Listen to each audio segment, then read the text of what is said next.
안녕하십니까? 예, 반갑습니다. 지난 시간에 우리는 주님의 기도 요한 가시아노스가 영적인 주석을 시독했는데 그 요한 가시아노의 그 논지에 따라서 지금 살펴보고 있습니다. 그래서 저희 잘못을 용서하시고 이 부분에 대해서 조금 살펴보았는데 그 하느님께 멀어진 자는 그 죄가 무엇인지 잘못이 무엇인지 깨달을 수가 없지만은 하느님께 가까이 가면 갈수록 더 비추임을 받아가지고 조명입니다. 이것이 조명을 받게 되면은 조그마한 것 미세한 것까지도 마음 아파하고 양심 성찰을 하게 됩니다. 그리고 더 사랑하지 못함에 대한 양심의 가책을 갖게 되고 이렇게 됩니다. 그래서 우리의 양심도 하나님의 빛을 받아가지고 정화되고 조명돼야지만 온전히 하나님께로 이렇게 더 순수해질 수가 있게 되는 것 같아요. 성경에 의하면은 10,000달란트를 빚진 사람이 임금으로부터 용서를 받고 큰 부채를 탕감받았습니다. 그런데 그는 겨우 그 100데나리온을 빚진 그 동료를 멱살을 잡고 그를 감옥에 가두었다고 합니다. 기억하시죠? 이 소식을 들은 주인은 화가 나서 그를 고문 형리에게 넘겨 빚을 다 갚게 만들었다고 합니다. 이렇게 자기 형제를 마음으로부터 진정 용서하지 않는다면 하늘의 아버지께서 우리에게 그렇게 대하실 것임을 우리 역시 명심해야 합니다. 결과적으로 자기에게 잘못한 형제를 마음으로부터 용서하지 않는 사람은 이러한 기도를 함에 있어 자신에게 용서가 아니라 저주를 청하게 되는 것임을 직시해야 됩니다. 그러므로 만약 우리가 주님으로부터 자비롭게 심판받기를 바란다면 또 희망한다면 우리는 먼저 우리에게 잘못한 사람들을 자비롭게 대할 필요가 있습니다. 왜냐하면 우리에게 해를 끼친 이들을 용서하는 정도에 따라서 어느 만큼 용서하느냐에 따라서 우리 역시 주님으로부터 용서받게 될 것이기 때문이죠. 이제 그 요한 가시아노스의 논지입니다. 아주 일리가 있는 말씀인 것 같아요. 8번째는 저희를 유혹에 빠지지 않게 하시고, 마태복음 6장 13절 A의 본문입니다. 저희를 유혹에 빠지지 않게 하시고, 이 기도는 하나님의 허락 없이는 사탄이 감히 우리를 거슬러 아무것도 할 수 없다는 사실을 드러내고 있습니다. 제 심화 과정에서 심화 1에서 8가지 악독에 대해서 이제 다뤘는데, 그 사탄, 또 악령이 일으키는 나쁜 생각들에 우리가 이제 이렇게 오염이 되고 거기에 걸려 넘어지게 됩니다. 근데 이 사탄은 우리가 사탄의 실체입니다. 악령이든 사탄이든 우리가 그를 인정하지 않고 인정하지 않는다면 사탄은 우리에게 아무것도 할 수 없다는 사실이에요. 여러분, 길을 가다가 갑자기 이상한 소리가 들린다. 그래서 막 무서워진다. 이건 내가 그 실체를 인정하니까 나에게 오는 거예요. 그러나 그때 진짜 신앙인이면은 성호경을 긋고 구마경을 외우고 주님의 도움을 간절히 청하면은 사탄이 또 이렇게 물러가게 됩니다. 즉 하나님의 허락 없이는 사탄은 우리에게 아무것도 할 수가 없어요. 사탄이 우리를 거슬러 자신의 힘과 능력을 행사할 수 있는 경우는 하나님이 허락하실 때에만 가능함을 몇 가지 예들을 통해서 요한 가시아노스는 지적하고 있습니다. 첫째는 열왕기 2권 24장에 나오는 이야기인데, 우리가 죄를 범했을 때 우리를 벌하기 위한 경우입니다. 성경에 의하면 바빌론 임금 네부카드네자르가 예루살렘을 이제 공격하여 함락시킨 후에 사람들을 어디로 데려갔죠? 바빌론으로 끌고 갔습니다. 그때 유다를 통치하던 여호야킨은 자기 아버지처럼 하나님의 눈에 거스르는 악한 짓만 하였습니다.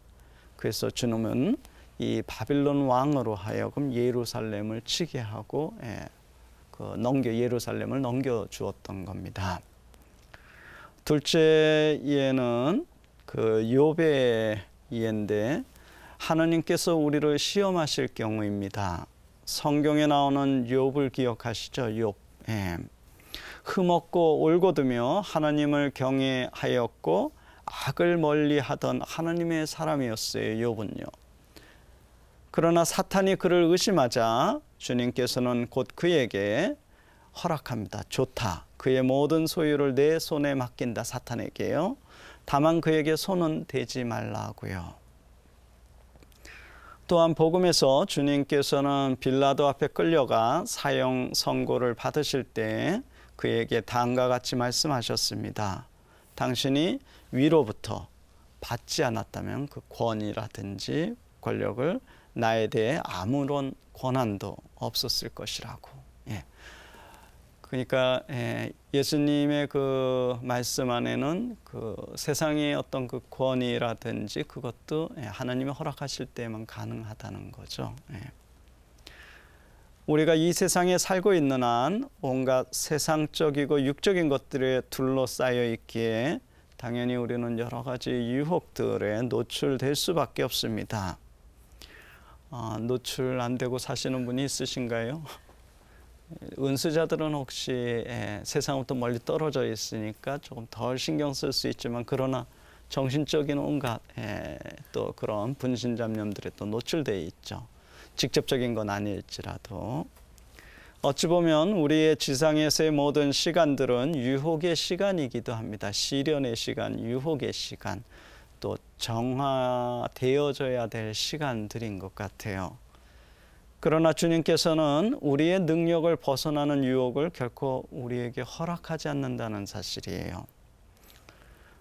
누구든지 이 주님이 우리의 능력 밖에 그 유혹을 허락하지 않는다는 이것을 확실히 신뢰하고 믿는다면은 우리가 좀 더 그런 유혹을 극복하는데 좀 더 쉽게 될 것 같아요.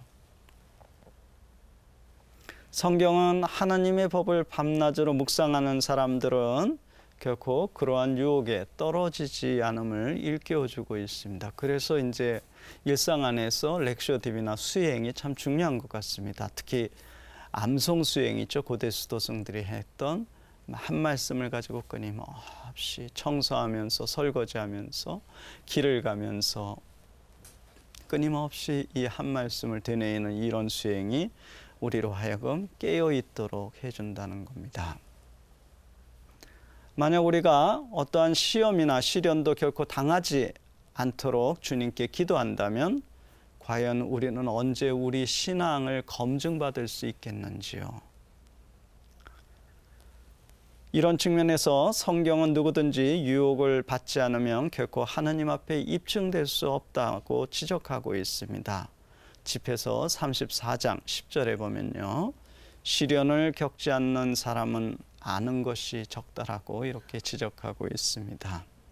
그래서 우리가 우리 삶에 다가오는, 내가 원하지 않았는데 내 삶에 다가오는 어둠들, 고통들, 시련들, 이러한 것들의 부정적인 것만 보지 말고 그걸 통해서 긍정적인 측면을 신앙의 눈으로 발견해낼 수 있다면 우리는 진짜 그걸 통해서 하나님께 더 갈 수 있는 계기가 될 수 있는 것 같습니다.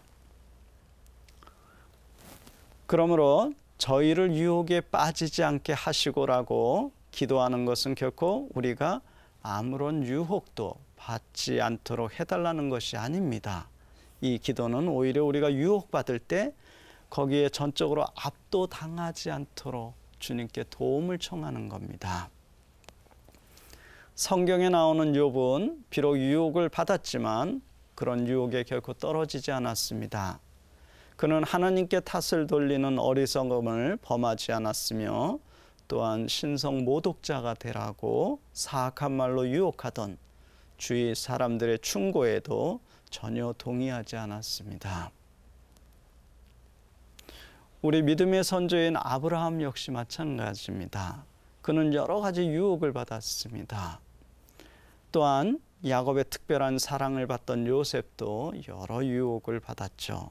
이러한 이야기들은 창세기 22장 또 39장에 보면 이런 이야기들을 볼 수 있습니다. 그러나 그들 모두의 공통점이 있다면 아무도 그러한 유혹에 노예가 되거나 종속되지 않았다는 사실이에요. 그러니 우리 믿음의 선조가 될 수가 있었던 거죠.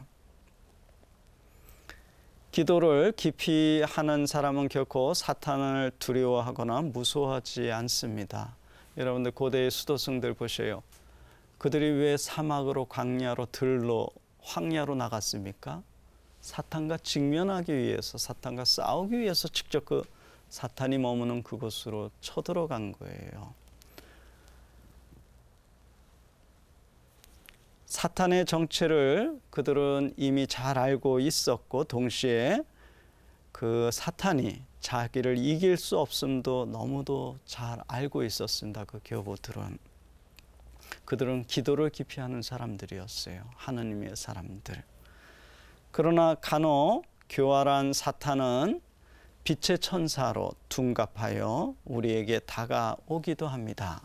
혹은 교묘하게 우리가 느끼는 영적인 맛과 위로가 주님으로부터 오는 것처럼 꾸밀 수도 있습니다. 어떻게 우리가 그런 기도 생활을 하다 보면 이런 유혹들이 많이 직면할 수 있게 되는 것 같습니다. 그래서 그 사탄이 작용을 일으키는 그 모습에 잘못하면 영적 식별을 잘 받아야 되는데 그렇지 못하면 거기에 노란하게 됩니다. 그럼 빗나가게 되는 거예요. 바로 이러한 때에 이렇게 사탄의 유혹을 받을 때 사탄으로부터 36개 도망가는 것은 근본적인 방법은 아닌 것 같아요. 그것은 잠시예요. 아무리 도망간다고 한들 사탄은 끝까지 쫓아가요. 사막 한가운데까지 쫓아갑니다. 그 사람을요. 그래서 그것은 근본적인 해결 방법이 아니에요. 근본적인 해결 방법은 직접 직면하고 하나님과 함께 하나님의 힘으로 또 그분께 기도하면서 그것을 넘어가야지만 극복될 수가 있습니다. 그래서 이러한 유혹이 들 때 도망가기보다는 오히려 더 겸손한 마음을 지니고 주님께로 나아가서 이러한 유혹에 사탄에 넘어 떨어지지 않도록 사탄에 굴복하지 않도록 저를 지켜주고 저에게 힘을 달라고 간절히 기도해야 합니다. 이제 9번째로 저희를 악에서 구하소서입니다. 마태복음 6장 13절 B의 본문입니다. 하느님께서 손수 우리의 보호자가 되어주시고 우리를 도와주신다면 우리는 모든 위험으로부터 즉 사탄의 모든 위험과 세속이 부추기는 모든 악으로부터 안전할 수가 있습니다. 이 기도는 특별히 우리의 능력 이상으로 우리가 사탄에게 유혹받지 않도록 주님께 부탁하는 것이며 동시에 우리가 인내하여 그 길을 벗어날 수 있도록 도와달라고 그분께 간절히 청하는 것을 의미합니다. 저희를 악에서 구하소서 이 기도문이요. 사실 우리에게 다가오는 온갖 시련들은 우리가 그분의 도움으로 충분히 이겨낼 수 있는 시련들입니다. 하나님께서는 우리들에게 이러한 능력 이상으로 시련을 겪게 하지 않으시고 그리고 그러한 시련을 벗어날 길도 마련해 주신다는 사실을 바오로 사도는 특별히 강조하였습니다. 이 고린토 1서 10장 13절을 보시면 이러한 근거들이 나옵니다. 오늘 강의는 여기까지 하고 다음 시간에 계속 이어서 강의하도록 하겠습니다. 감사합니다.